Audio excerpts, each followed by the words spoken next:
एक नगर में दो पुरुष रहा करते थे।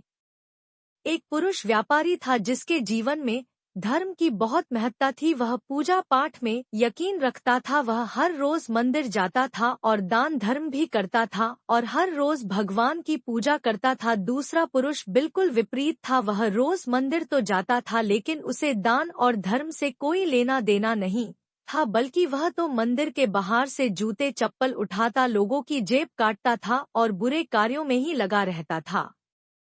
एक दिन की बात है कि बारिश का मौसम था, तो उसे दिन वह बुरा व्यक्ति सोचता है कि यह तो बहुत ही अच्छा मौका है कि मंदिर के धन को चुरा लिया जाए, और वह मंदिर में चला जाता है। वह मंदिर के धन को चुरा लेता है, लेकिन जो दूसरा व्यापारी था वह पूजा करने के लिए मंदिर में पहुंच जाता है।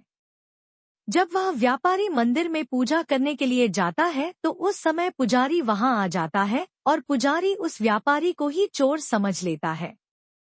पुजारी चोर चोर का कर चिल्लाने लग जाता है, जिससे कि व्यापारी को लोग चारों ओर से घेर कर मारना शुरू कर देते हैं।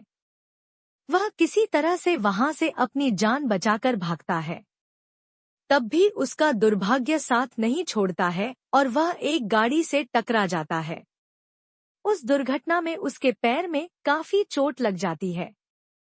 वह घायल हो जाता है और वह लंगड़ाते हुए अपने घर आ रहा था। तभी रास्ते में उसे वह दुष्ट व्यक्ति मिलता है, जो उस पर जोर जोर से हंसने लगता है और कहता है कि मंदिर का सारा धन मैंने चुराया और देख मेरे पास कितने बड़े धन की पोटली है और तेरा क्या हाल हो गया है।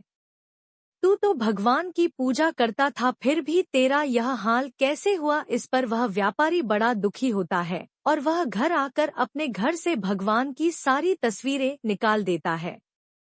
वह भगवान में विश्वास करना बंद कर देता है, लेकिन बुरे कर्म फिर भी नहीं अपनाता है और दान के कार्यों में ही लगा रहता है।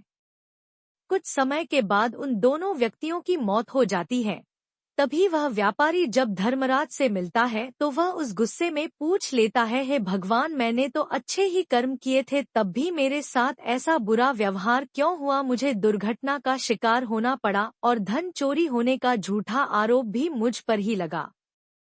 जबकि वह दुष्ट व्यक्ति को बुरे कर्म करने पर भी धन ही मिला। तभी धर्मराज उसे समझाते हुए कहते हैं कि जिस दिन तेरी दुर्घटना हुई थी उस दिन तेरे जीवन का आखिरी दिन था, लेकिन तेरे अच्छे कर्मों के कारण ही बस दुर्घटना होकर ही रह गई और तुझे और भी जीवन मिला। जबकि वह दुष्ट व्यक्ति जिसे वह धन की पोटली मिली थी, उसकी किस्मत में राजयोग था, लेकिन अपने बुरे कर्मों के कारण उसे बस एक छोटी सी ही धन की पोटली मिली।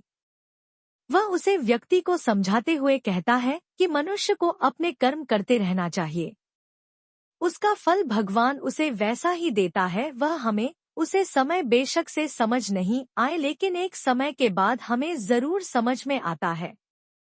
आपको यह कहानी कैसी लगी हमें कमेंट करके जरूर बताना। आशा है कि आपको यह कहानी पसंद आई होगी। ऐसी ही ज्ञानवर्धक और सच्ची कहानियों के लिए हमारे चैनल को सब्सक्राइब करें, शेयर करें, लाइक करें और कमेंट करें।